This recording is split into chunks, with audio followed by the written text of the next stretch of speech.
ਵਾਹਿਗੁਰੂ ਜੀ ਕਾ ਖਾਲਸਾ ਵਾਹਿਗੁਰੂ ਜੀ ਕੀ ਫਤਿਹ। ਪਰਮ ਸਤਿਕਾਰਯੋਗ ਸਾਧ ਸੰਗਤ ਜੀ, ਸੱਚੀ ਗੁਰਬਾਣੀ ਚੈਨਲ ਨੂੰ ਸਬਸਕ੍ਰਾਈਬ ਕਰੋ, ਵੱਧ ਤੋਂ ਵੱਧ ਸ਼ੇਅਰ ਕਰੋ ਤਾਂ ਕਿ ਜੋ ਵੀ ਵੀਡੀਓ ਸਾਡੀ ਸਭ ਤੋਂ ਪਹਿਲਾਂ ਆਪ ਜੀ ਤੱਕ ਪਹੁੰਚ ਸਕੇ। ਸਭ ਵੀਰ ਭੈਣਾਂ ਵੱਧ ਚੜ ਕੇ ਇਸ ਸਤਿਗੁਰਾਂ ਦੀਆਂ ਸਾਖੀਆਂ ਨਾਲ ਸਾਂਝ ਪਾਓ, ਆਪਣੇ ਜੀਵਨ ਦੇ ਵਿੱਚ ਚੰਗੀ ਚੀਜ਼ ਸੁਣੋ, ਕਿਉਂਕਿ ਚੰਗਾ ਸੁਣਨ ਦੇ ਨਾਲ ਸਾਡੇ ਜੀਵਨ 'ਚ ਚੰਗਾ ਹੁੰਦਾ ਹੈ। ਆਓ ਅੱਜ ਵਿਚਾਰ ਕਰਦੇ ਹਾਂ ਸੁਖਣਾ ਬਾਰੇ। ਜੋ ਸੁਖਣਾ ਸੁਖੀ ਦੀ ਹੈ ਅਸੀਂ ਗੁਰੂ ਪਿਆਰਿਓ। ਤੇ ਇੱਕ ਹੋਰ ਅਸੀਂ ਵਿਚਾਰ ਕਰਨੀ ਚਾਹੁੰਦੇ ਭਾਈ ਗੁਰਦਾਸ ਸਾਹਿਬ ਜੀ ਬਾਰੇ, ਜਿਨ੍ਹਾਂ ਨੇ ਦੱਸਿਆ ਕਿ ਧਰਤੀ ਮਾਤਾ ਨੇ ਇੱਕ ਦਿਨ ਪ੍ਰਮਾਤਮਾ ਨੂੰ ਕਿਹਾ ਵੀ ਮੇਰੇ ਉੱਤੇ ਭਾਰ ਬਹੁਤ ਪੈ ਗਿਆ, ਮੈਨੂੰ ਬਹੁਤ ਹੀ ਵਜਨ ਲੱਗਦਾ ਹੈ, ਬਹੁਤ ਮੈਂ ਤੰਗ ਹਾਂ। ਤਾਂ ਪਰਮੇਸ਼ਰ ਵਾਹਿਗੁਰੂ ਨੇ ਪੁੱਛਣਾ ਕੀਤਾ, ਧਰਤੀ ਮਾਤਾ ਉਹ ਮਾਵਾਂ ਤੇ ਸਦਾ ਬੱਚਿਆਂ ਨੂੰ ਸੁੱਖ ਦਿੰਦੀਆਂ ਆਈਆਂ ਨੇ, ਤੇ ਕਾਰਨ ਕੀ ਬਣ ਗਿਆ ਜਿਹੜਾ ਤੈਨੂੰ ਹੁਣ ਭਾਰ ਲੱਗ ਰਿਹਾ, ਕਾਰਨ ਦੱਸ। ਪਾਵਨ ਗੁਰੂ ਪਾਣੀ ਪਿਤਾ ਮਾਤਾ ਧਰਤ ਮਹੱਤ, ਸਤਿਗੁਰ ਸੱਚੇ ਪਾਤਸ਼ਾਹ ਦੀ ਬਾਣੀ ਦਾ ਬਚਨ ਹੈ। ਪਰਮੇਸ਼ਰ ਵਾਹਿਗੁਰੂ ਨੇ ਪੁੱਛਿਆ, ਮਾਤਾ ਧਰਤੀ ਤੈਨੂੰ ਕਾਹਦਾ ਭਾਰ ਲੱਗਦਾ ਹੈ? ਤਾਂ ਸਾਧ ਸੰਗਤ ਜੀ ਉਸ ਸਮੇਂ ਪਰਮੇਸ਼ਰ ਨੇ ਕਿਹਾ, ਜੇ ਤੈਨੂੰ ਭਾਰ ਲੱਗਦਾ ਇਹਨਾਂ ਪਹਾੜਾਂ ਦਾ, ਤੇ ਮੈਂ ਇਹਨਾਂ ਪਹਾੜਾਂ ਨੂੰ ਇਸ ਧਰਤੀ ਦੇ ਉੱਤੋਂ ਖਤਮ ਕਰ ਦੇਣਾ, ਮੈਂ ਤੇਰੇ ਉੱਤੋਂ ਇਹਨਾਂ ਦਾ ਵਜਨ ਖਤਮ ਕਰ ਦੇਣਾ। ਤਾਂ ਉਹਨਾਂ ਨੇ ਕਿਹਾ ਵੀ ਨਹੀਂ, ਮੈਨੂੰ ਇਹਨਾਂ ਪਹਾੜਾਂ ਦਾ ਨਹੀਂ ਭਾਰ ਲੱਗਦਾ, ਜਿਹੜੇ ਅਸਮਾਨ ਨੂੰ ਖਹਿੰਦੇ ਨੇ, ਏਡੇ ਏਡੇ ਪਹਾੜ ਨੇ। ਜਿਵੇਂ ਸਾਧ ਸੰਗਤ ਜੀ ਅੱਜ ਕੱਲ੍ਹ ਅਸੀਂ ਸੁਣਦੇ ਹਾਂ ਮਾਊਂਟ ਐਵਰੈਸਟ, ਚੋਟੀਆਂ ਨੇ ਜਿਹੜੀਆਂ ਪਹਾੜ ਦੀਆਂ ਵੱਡੀਆਂ ਵੱਡੀਆਂ, ਜਿਹੜੀਆਂ ਬੱਦਲਾਂ ਤੱਕ। ਤਾਂ ਉਸ ਸਮੇਂ ਧਰਤੀ ਮਾਤਾ ਨੇ ਕਿਹਾ ਵੀ ਨਹੀਂ, ਮੈਨੂੰ ਇਹਨਾਂ ਪਹਾੜਾਂ ਦਾ ਕੋਈ ਵਜਨ ਨਹੀਂ ਹੈ।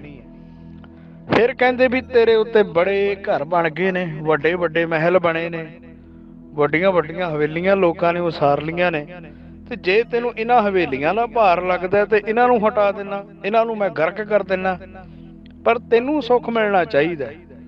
ਉਹਨਾਂ ਨੇ ਕਿਹਾ ਨਹੀਂ, ਮੈਨੂੰ ਇਹਨਾਂ ਘਰਾਂ ਦਾ ਵੀ ਕੋਈ ਦੁੱਖ ਨਹੀਂ, ਇਹਨਾਂ ਹਵੇਲੀਆਂ ਮਹਿਲਾਂ ਦਾ, ਉੱਚੇ ਉੱਚੇ ਮਹਿਲ ਨੇ ਜਿਹੜੇ 10-10 ਮੰਜ਼ਲਾਂ ਦੇ, ਨਹੀਂ ਮੈਨੂੰ ਇਹਨਾਂ ਦਾ ਕੋਈ ਭਾਰ ਨਹੀਂ। ਸਾਧ ਸੰਗਤ ਜੀ ਫਿਰ ਕਹਿੰਦੇ, ਜੇ ਤੈਨੂੰ ਇਹਨਾਂ ਸਮੁੰਦਰਾਂ ਨਦੀਆਂ ਦਰਿਆਵਾਂ ਦਾ ਤੈਨੂੰ ਭਾਰ ਲੱਗਦਾ ਤਾਂ ਦੱਸ, ਇਹਨਾਂ ਨੂੰ ਵੀ ਮੈਂ ਸੁਕਾ ਦੇਣਾ, ਪਰ ਤੂੰ ਸੁਖੀ ਹੋਣੀ ਚਾਹੀਦੀ ਹੈ ਮਾਤਾ, ਦੱਸ ਤੇ ਸਹੀ। ਤਾਂ ਸਾਧ ਸੰਗਤ ਜੀ ਉਹਨਾਂ ਨੇ ਕਿਹਾ ਨਹੀਂ, ਮੈਨੂੰ ਇਹਨਾਂ ਵੱਡਿਆਂ ਵੱਡਿਆਂ ਦਰਿਆਵਾਂ ਨਦੀਆਂ ਸਮੁੰਦਰਾਂ ਦਾ ਬਿਲਕੁਲ ਭਾਰ ਨਹੀਂ ਲੱਗਦਾ। ਤਾਂ ਕਹਿੰਦੇ ਫਿਰ ਤੁਹਾਨੂੰ ਇਹਨਾਂ ਦਰਖਤਾਂ ਦਾ, ਫੁੱਲ ਬੂਟਿਆਂ ਦਾ, ਇਸ ਬਨਸਪਤੀ ਦਾ ਭਾਰ ਲੱਗਦਾ ਹੋਣਾ। ਤਾਂ ਸਾਧ ਸੰਗਤ ਜੀ ਉਹਨਾਂ ਨੇ ਕਿਹਾ ਨਹੀਂ, ਮੈਨੂੰ ਬਿਲਕੁਲ ਵੀ ਇਹਨਾਂ ਫੁੱਲ ਬੂਟਿਆਂ ਦਾ, ਪੌਦਿਆਂ ਦਾ, ਦਰਖਤਾਂ ਦਾ, ਵੱਡਿਆਂ ਵੱਡਿਆਂ, ਸਾਧ ਸੰਗਤ ਜੀ ਆਪਾਂ ਅੱਜ ਕੱਲ੍ਹ ਦੇਖਦੇ ਹਾਂ ਬੋਹੜਾਂ ਦੇ ਦਰਖਤ, ਕਹਿੰਦੇ ਨਹੀਂ ਮੈਨੂੰ ਇਹਨਾਂ ਦਾ ਕੋਈ ਭਾਰ ਨਹੀਂ ਲੱਗਦਾ। ਤੇ ਕਹਿੰਦੇ ਫਿਰ ਤੈਨੂੰ ਜੀਵ ਜੰਤੂਆਂ ਦਾ ਭਾਰ ਲੱਗਦਾ ਹੋਣਾ, ਵੱਡੇ ਵੱਡੇ ਹਾਥੀ ਜੀਵ ਜੰਤੂ ਨੇ ਜਿਹੜੇ, ਉਹਨਾਂ ਦਾ ਭਾਰ ਲੱਗਦਾ ਹੋਣਾ। ਤਾਂ ਸਾਧ ਸੰਗਤ ਦੀ ਧਰਤੀ ਮਾਤਾ ਦਾ ਇੱਕੋ ਹੀ ਜਵਾਬ ਸੀ ਵੀ ਮੈਨੂੰ ਇਹਨਾਂ ਦਾ ਨਹੀਂ ਭਾਰ ਲੱਗਦਾ। ਭਾਈ ਗੁਰਦਾਸ ਸਾਹਿਬ ਲਿਖਦੇ ਆ, ਨਾ ਤਿਸ ਭਾਰੇ ਪਰਬਤਾਂ ਅਸਮਾਨ ਖਹੰਦੇ, ਨਾ ਤਿਸ ਭਾਰੇ ਕੋਟ ਗੜ ਘਰ ਬਾਹਰ ਦਿਸੰਦੇ, ਨਾ ਤਿਸ ਭਾਰੇ ਸਾਇਰਾ ਨਦ ਵਹ ਵਹੰਦੇ, ਨਾ ਤਿਸ ਭਾਰੇ ਤਰ ਵਰਾ ਫਲ ਸੁਫਲ ਫਲੰਦੇ, ਨਾ ਤਿਸ ਭਾਰੇ ਜੀ ਜੰਤ ਅਣਗਣਤ ਫਿਰੰਦੇ। ਧਰਤੀ ਮਾਤਾ ਕਹਿੰਦੀ ਮੈਨੂੰ ਕਿਸੇ ਦਾ ਵੀ ਭਾਰ ਨਹੀਂ। ਤੇ ਫਿਰ ਸਾਧ ਸੰਗਤ ਜੀ ਪਰਮੇਸ਼ਰ ਨੇ ਪੁੱਛਿਆ, ਕਹਿੰਦੇ ਮਾਤਾ ਫਿਰ ਭਾਰ ਕਾਹਦਾ ਹੈ, ਉਹ ਕਾਹਦਾ ਦੁੱਖ ਮਨਾਉਣੀ ਹੈ ਤੂੰ?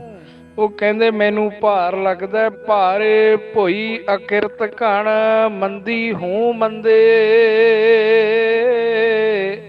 ਕਹਿੰਦੇ ਮੈਨੂੰ ਭਾਰ ਲੱਗਦਾ ਉਹਨਾਂ ਅਕਿਰਤ ਘਣਾ ਦਾ। ਸਾਧ ਸੰਗਤ ਜੀ ਅਕਿਰਤ ਘਣ ਕੌਣ ਹੁੰਦਾ ਹੈ? ਜਿਹੜਾ ਕਿਸੇ ਦੀ ਕੀਤੀ ਨੂੰ ਭੁੱਲ ਜਾਵੇ, ਜਿਹੜਾ ਮੁੱਕਰ ਪੈ ਜੇ। ਸਾਧ ਸੰਗਤ ਗੁਰੂ ਬਾਣੀ ਵਿੱਚ ਧੰਨ ਗੁਰੂ ਅਰਜਨ ਸਾਹਿਬ ਦਾ ਇੱਕ ਬਚਨ ਹੈ, ਰਮਈਆ ਕੇ ਗੁਣ ਚੇਤ ਪ੍ਰਾਨੀ, ਕਵਨ ਮੂਲ ਤੇ ਕਵਨ ਦ੍ਰਿਸ਼ਟਾਨੀ। ਸਾਧ ਸੰਗਤ ਸ਼੍ਰੀ ਸੁਖਮਨੀ ਸਾਹਿਬ ਦਾ ਬਚਨ ਗੁਰੂ ਅਰਜਨ ਸਾਹਿਬ ਦੱਸਦੇ ਆ, ਕਹਿੰਦੇ ਭਾਈ ਉਸ ਪਰਮਾਤਮਾ ਦੇ ਗੁਣਾਂ ਨੂੰ ਚੇਤੇ ਕਰ, ਜਿਨ ਤੂੰ ਸਾਜ ਸਵਾਰ ਸਿਗਾਰਿਆ, ਗਰਭ ਅਗਨ ਮਹਿ ਜਨੈ ਉਭਾਰਿਆ। ਜਿਹਨੇ ਤੈਨੂੰ ਇੰਨਾ ਸੋਹਣਾ ਬਣਾਇਆ, ਤੈਨੂੰ ਇਹ ਚਮੜੀ ਦਿੱਤੀ, ਤੈਨੂੰ ਇਹ ਹੱਡ ਦਿੱਤੇ, ਤੈਨੂੰ ਸਰੀਰ ਬਖਸ਼ਿਆ ਹੈ। ਸਾਧ ਸੰਗਤ ਗਰਭ ਅਗਨ ਮਹਿ ਜਨੈ ਉਭਾਰਿਆ, ਉਹ ਤੈਨੂੰ ਤਾਂ ਸਾਧ ਸੰਗਤ ਜੀ ਹੁਣ ਕਈ ਵਾਰੀ ਦੇਖਦੇ ਹੌਸਪੀਟਲਾਂ ਵਿੱਚ ਏਦਾਂ ਦੇ ਕੇਸ ਹੁੰਦੇ ਨੇ ਕਿ ਬੱਚੇ ਜੰਮਦਾ ਹੀ ਮਰ ਜਾਂਦੇ ਨੇ। ਕਈਆਂ ਨੂੰ ਜਨਮ ਲੈਣ ਦਾ ਵੀ ਹੁਕਮ ਨਹੀਂ। ਦੇਖ ਤੈਨੂੰ ਮਾਲਕ ਨੇ ਬਚਾ ਕੇ ਦੁਨੀਆ ਦਿਖਾਈ, ਬਾਲ ਵਿਵਸਥਾ ਤੁਝੇ ਪਿਆਰ ਹੈ ਦੂਧ। ਫਿਰ ਕਹਿੰਦੇ ਇੱਥੇ ਬਸ ਨਹੀਂ, ਅੱਗੇ ਦੇਖ ਮਾਲਕ ਦੇ ਕਿੱਡੇ ਤੇਰੇ ਤੇ ਉਪਕਾਰ ਨੇ। ਫਿਰ ਕਹਿੰਦੇ ਤੇਰੇ ਆਉਣ ਤੋਂ ਪਹਿਲਾਂ ਤੇਰੇ ਛਕਣ ਦਾ ਪ੍ਰਬੰਧ ਕੀਤਾ, ਤੇਰੇ ਦੁੱਧ ਦਾ ਪ੍ਰਬੰਧ ਕੀਤਾ। ਪਤਾ ਸੀ ਮਾਲਕ ਨੂੰ ਤੇਰੇ ਮੂੰਹ ਦੇ ਵਿੱਚ ਦੰਦ ਨਹੀਂ। ਬਾਰ ਵਿਵਸਥਾ ਤੁਝੇ ਪਿਆਰ ਹੈ ਦੂਧ, ਪਰ ਜੋਬਨ ਭੋਜਨ ਸੁਖ ਸੂਦ। ਜਿਉਂ ਹੀ ਜਵਾਨੀ ਵਿੱਚ ਆਇਆ ਮਾਲਕ ਨੇ ਦੰਦ ਬਖਸ਼ੇ ਕਿ ਤੂੰ ਹੁਣ ਚੰਗੇ ਭੋਜਨ ਵੀ ਖਾ ਸਕੇ, ਤੈਨੂੰ ਪਦਾਰਥ ਬਖਸ਼ੇ ਮਾਲਕ ਨੇ। ਬਿਰਧ ਪਿਆਉ ਪ੍ਰਸਾਕ ਸੈਨ, ਮੁਖ ਪਿਆਉ ਬੈਠ ਕੋ ਦੈਨ। ਤੇ ਮਾਲਕ ਪਰਮੇਸ਼ਰ ਨੇ ਫਿਰ ਤੈਨੂੰ ਪਰਿਵਾਰ ਵੀ ਬਖਸ਼ਿਆ। ਅੱਜ ਪਰਿਵਾਰਾਂ ਚੰਗਿਆਂ 'ਚ ਬੈਠੇ ਆ ਸਾਧ ਸੰਗਤ, ਸ਼ੁਕਰਾਨਾ ਕਰੀਏ ਮਾਲਕ ਦਾ। ਇਹ ਨਿਰਗੁਣ ਗੁਣ ਕਛੂ ਨਾ ਬੂਝੈ, ਬਖਸ਼ ਲਿਓ ਤਉ ਨਾਨਕ ਸੀਜੈ। ਇਹ ਨਿਰਗੁਣ ਇਹ ਬੰਦਾ ਸਾਧ ਸੰਗਤ ਜੀ ਫਿਰ ਵੀ ਉਸ ਮਾਲਕ ਦੇ ਏਡੇ ਕੀਤੇ ਹੋਏ ਉਪਕਾਰਾਂ ਨੂੰ ਕਈ ਵਾਰੀ ਭੁੱਲ ਜਾਂਦਾ ਹੈ। ਗੁਰੂ ਪਿਆਰਿਓ, ਭੁੱਲਣਾ ਨਹੀਂ ਚਾਹੀਦਾ। ਅਸੀਂ ਆਮ ਤੌਰ ਤੇ ਦੁਨੀਆ ਦੀ ਗੱਲ ਦੀ ਲਾ ਲਓ ਸਾਧ ਸੰਗਤ, ਕੋਈ ਬੰਦਾ ਆਂਢ ਗੁਆਂਢ ਵਿੱਚ ਹੀ ਸਾਡੇ ਕੀਤੇ ਹੋਏ ਉਪਕਾਰ ਨੂੰ ਭੁੱਲ ਜੇ, ਅਸੀਂ ਉਹਨੂੰ ਮੁੜ ਕੇ ਮੂੰਹ ਨਹੀਂ ਲਾਉਂਦੇ, ਬੁਲਾਉਂਦੇ ਨਹੀਂ ਵੀ ਇਹ ਬੰਦਾ ਚੰਗਾ ਨਹੀਂ, ਇਹ ਮਤਬਲੀ ਯਾਰ ਹੈ। ਤੇ ਪਰਮੇਸ਼ਰ ਵਾਹਿਗੁਰੂ ਨੇ ਸਾਨੂੰ ਸਾਧ ਸੰਗਤ ਜੀ ਏਡਾ ਵੱਡਾ ਸਰੀਰ ਬਖਸ਼ਿਆ, ਸਾਨੂੰ ਮਾਲਕ ਨੇ ਇੰਨੀਆਂ ਰਹਿਮਤਾਂ ਬਖਸ਼ੀਆਂ। ਅੱਜ ਵੀ ਲੱਖਾਂ ਹੀ ਲੋਕ ਫੁੱਟਪਾਥ ਤੇ ਸੌਂਦੇ ਨੇ। ਉਹ ਮਾਲਕ ਦਾ ਸ਼ੁਕਰਾਨਾ ਕਰੀਏ ਸਾਧ ਸੰਗਤ, ਉਸ ਵਾਹਿਗੁਰੂ ਤੋਂ ਡਰੀਏ, ਉਸ ਪਰਮੇਸ਼ਰ ਦਾ ਧਿਆਨ ਧਰੀਏ। ਸੋ ਸਾਧ ਸੰਗਤ ਜੀ ਜਿੱਥੋਂ ਆਪਣੀ ਵਿਚਾਰ ਤੁਰੀ ਸੀ, ਇਹ ਤੇ ਵਿਚਾਰ ਦਾ ਇਹ ਮੁੱਦਾ ਹੈ ਜਿਹੜਾ ਸਾਧ ਸੰਗਤ ਜੀ ਜਿਹਦਾ ਧਰਤੀ ਵੀ ਭਾਰ ਨਹੀਂ ਝੱਲਦੀ, ਉਹਦੇ ਬਾਰੇ ਦੱਸਣਾ ਸਾਧ ਸੰਗਤ ਜੀ ਸਾਂਝਾ ਕੀਤਾ ਹੈ ਕਿ ਪਿਆਰਿਓ ਅਸੀਂ ਵੀ ਇਹੋ ਜਿਹੇ ਨਾ ਬਣ ਜਾਈਏ ਕਿ ਧਰਤੀ ਨੂੰ ਸਾਡਾ ਵੀ ਭਾਰ ਲੱਗਣ ਲੱਗ ਜਾਵੇ। ਅਸੀਂ ਵੀ ਬੋਝ ਨਾ ਬਣੀਏ।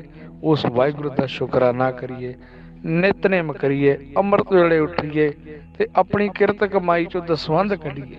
ਗਰੀਬ ਦਾ ਮੂੰਹ ਗੁਰੂ ਦੀ ਗੋਲਕ। ਹੋਰ ਵੀ ਸਾਧ ਸੰਗਤ ਜੀ ਬੜੇ ਐਸੇ ਕਾਰਜ ਨੇ ਜਿਹੜੇ ਸਤਿਗੁਰੂ ਦੇ ਰਾਹ ਤੇ ਸਾਨੂੰ ਸਾਧ ਸੰਗਤ ਜੀ ਸਤਿਗੁਰ ਦਾ ਰਾਹ ਦੱਸਦੇ ਨੇ। ਪੰਥ ਦਸਾਵਾ ਨਿਤ ਖੜੀ, ਮੁੰਦ ਜੋਬਨ ਬਾਲੀ ਰਾਮ ਰਾਜੇ। ਸ਼੍ਰੀ ਆਸਾ ਜੀ ਦੀ ਵਾਰ ਦਾ ਬਚਨ ਹੈ ਮਾਰੇ ਕਹਿੰਦੇ ਪੰਥ ਦਾ ਮਤਲਬ ਹੁੰਦਾ ਰਾਹ। ਸੋ ਸਾਧ ਸੰਗਤ ਜੀ ਜਿਹੜੀ ਵਿਚਾਰ ਸੀ ਸੁਖਣਾ ਬਾਰੇ, ਭਾਈ ਗੁਰਦਾਸ ਸਾਹਿਬ ਬਚਨ ਕਰਦੇ ਹੈ ਕਿ ਭਾਈ ਜਦੋਂ ਅਸੀਂ ਗੁਰੂ ਘਰ ਜਾਂਦੇ ਆ ਨਾ, ਕਈ ਵਾਰੀ ਸਾਡੇ ਮਨਾਂ ਵਿੱਚ, ਕਿਉਂਕਿ ਜਿੰਨੀ ਵੀ ਸੰਗਤ ਆਉਂਦੀ ਹੈ ਸਭ ਦੇ ਮਨ ਵਿੱਚ ਹੁੰਦਾ ਹੈ ਕਿ ਮਾਲਕਾ ਮੇਰੀ ਆਹ ਇੱਛਾ ਪੂਰੀ ਕਰ, ਮੇਰੀ ਆਹ ਇੱਛਾ ਪੂਰੀ ਕਰ। ਸੱਚੇ ਪਾਤਸ਼ਾਹ ਅਰਦਾਸਾਂ ਬੇਨਤੀਆਂ ਸਾਡੀਆਂ ਗੁਰੂ ਪਾਤਸ਼ਾਹ ਅੱਗੇ ਹੁੰਦੀਆਂ ਨੇ, ਕਿਉਂਕਿ ਮੰਗ ਕਦੀ ਮੁੱਕਦੀ ਨਹੀਂ ਹੁੰਦੀ। ਤੇ ਮੰਗਣਾ ਵੀ ਗੁਰੂ ਸਾਹਿਬ ਕੋਲ, ਕਿਹਦੇ ਕੋਲ ਜਾਈਏ, ਹੋਰ ਸਾਡਾ ਹੈ ਕੌਣ? ਜੇ ਬੱਚੇ ਨੇ ਮਾਂ-ਬਾਪ ਅੱਗੇ ਨਹੀਂ ਰੋਣਾ, ਫਿਰ ਰੋਣਾ ਕਿਹਦੇ ਅੱਗੇ ਹੈ? ਸੋ ਸਾਧ ਸੰਗਤ ਜੀ ਗੁਰੂ ਪਾਤਸ਼ਾਹ ਦੇ ਬਚਨ ਵੀ ਨੇ ਬਾਣੀ ਦੇ ਵਿੱਚ, ਜੋ ਮੰਗੇ ਠਾਕੁਰ ਆਪਣੇ ਤੇ ਸੋਈ ਸੋਈ ਦੇਵਾ ਨਾਨਕ ਦਾਸ, ਮੁਖ ਤੇ ਜੋ ਬੋਲੇ ਇਹਾਂ ਉਹਾਂ ਸੱਚ ਹੋਵੇ। ਇੱਥੇ ਭਾਈ ਗੁਰਦਾਸ ਸਾਹਿਬ ਜੀ ਵੀ ਇੱਕ ਬਚਨ ਕਰਦੇ, ਕਹਿੰਦੇ ਬੀਓ ਧਰਤੀ ਬੀਓ ਬਜਾਏ ਸੈਸ ਫੁਲਾਇਆ, ਗੁਰਮੁਖ ਮੁਖ ਪਵਾਏ ਨਾ ਲੇਖ ਲਿਖਾਇਆ। ਸਾਧ ਸੰਗਤ ਜੀ ਹੁਣ ਧਰਤੀ ਵਿੱਚ ਬੀਜ ਪਾਇਆ, ਉਹਦੀ ਕੀਮਤ, ਉਹਦਾ ਸਮਾਂ ਹੁੰਦਾ ਹੈ ਤੇ ਉਹਦੀ ਸਾਧ ਸੰਗਤ ਜੀ ਗਿਣਤੀ ਹੁੰਦੀ ਹੈ। ਜਦੋਂ ਧਰਤੀ ਵਿੱਚ ਬੀਜ ਸੁੱਟੀ ਦਾ ਨਾ, ਉਹ ਗਿਣਤੀ ਦੇ ਹਿਸਾਬ ਨਾਲ ਸਾਨੂੰ ਉਹਦਾ ਫਲ ਮਿਲਦਾ।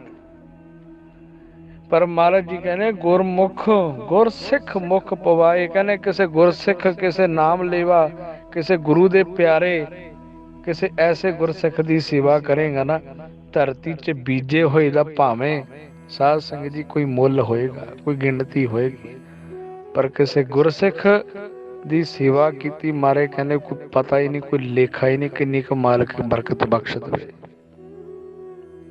ਸੋ ਸਾਧ ਸੰਗਤ ਜੀ ਅੱਗੇ ਬਚਨ ਕਰਦੇ ਹੈ, ਧਰਤੀ ਦੇ ਫਲਾਏ ਜੋਈ ਫਲ ਪਾਇਆ, ਗੁਰਸਿੱਖ ਮੁਖ ਸਮਾਏ ਸਭ ਫਲ ਲਾਇਆ। ਕਹਿੰਦੇ ਧਰਤੀ ਵਿੱਚ ਜੋ ਬੀਜੇਗਾ ਉਹੀ ਮਿਲੇਗਾ। ਜੇ ਗਠੇ ਬੀਜੇ ਨੇ ਤੇ ਗਠੇ ਉੱਗਣਗੇ, ਜੇ ਸਾਧ ਸੰਗਤ ਦੀ ਗੋਭੀ ਬੀਜੀ ਤੇ ਗੋਭੀ ਉੱਗੇਗੀ, ਜੇ ਫਲਾਂ ਵਿੱਚ ਲਾ ਲਓ ਸੇਬ ਬੀਜੇ ਨੇ ਤੇ ਸੇਬ ਹੋਣਗੇ। ਪਰ ਮਹਾਰਾਜ ਕਹਿੰਦੇ ਪਿਆਰਿਆ, ਕਿਸੇ ਗੁਰਸਿੱਖ, ਕਿਸੇ ਗੁਰੂ ਦੇ ਪਿਆਰੇ ਦੀ ਸੇਵਾ ਕਰੇਗਾ ਨਾ,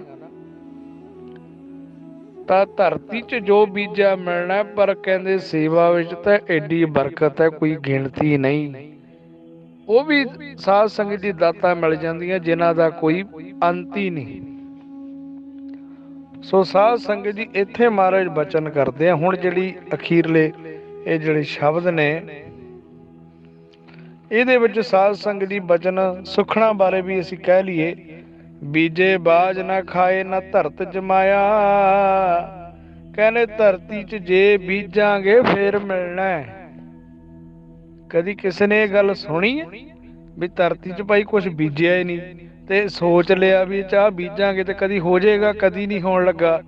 ਪਰ ਕਹਿੰਦੇ ਗੁਰੂ ਦਾ ਦੁਆਰਾ ਇਹੋ ਜਿਹਾ ਹੈ, ਜੇ ਤੂੰ ਧੰਨ ਸ਼੍ਰੀ ਗੁਰੂ ਗ੍ਰੰਥ ਸਾਹਿਬ ਮਹਾਰਾਜ ਦੇ ਸਨਮੁਖ ਹੋ ਕੇ ਖੜ ਕੇ ਹੱਥ ਜੋੜ ਕੇ ਕਹਿ ਦਿੱਤਾ ਨਾ, ਮਾਲਕਾ ਤੇਰੇ ਚਰਨਾਂ ਵਿੱਚ ਆਹ ਸੇਵਾ ਨਿਭਾਵਾਂਗਾ, ਤਾਂ ਕਹਿੰਦੇ ਇਹ ਸਮਝ ਲਈ ਵਾਹਿਗੁਰੂ ਨੇ, ਪਰਮੇਸ਼ਰ ਨੇ ਤੇਰੀ ਉਹ ਅਰਦਾਸ ਸੁਣ ਲਈ।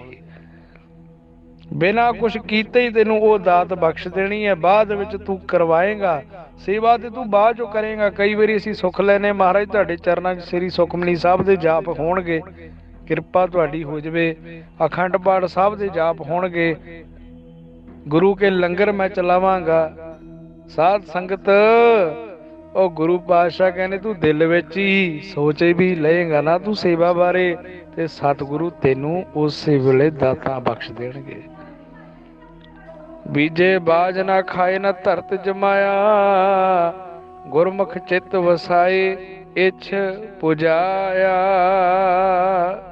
ਕਹਿੰਦੇ ਬਸ ਗੁਰਮੁਖ ਪਿਆਰਿਆ ਚਿੱਤ ਵਿੱਚ ਹੀ ਸੋਚ ਲਈ, ਤੇ ਸਤਿਗੁਰੂ ਜੀ ਜਾਣੀ ਜਾਣਦੇ ਘਟ ਘਟ ਕੇ ਅੰਤਰ ਕੀ ਜਾਣਤ, ਭਲੇ ਬੁਰੇ ਕੀ ਪੀਰ ਪਛਾਨਤ। ਵਾਹਿਗੁਰੂ ਜੀ ਕਾ ਖਾਲਸਾ, ਵਾਹਿਗੁਰੂ ਜੀ ਕੀ ਫਤਿਹ।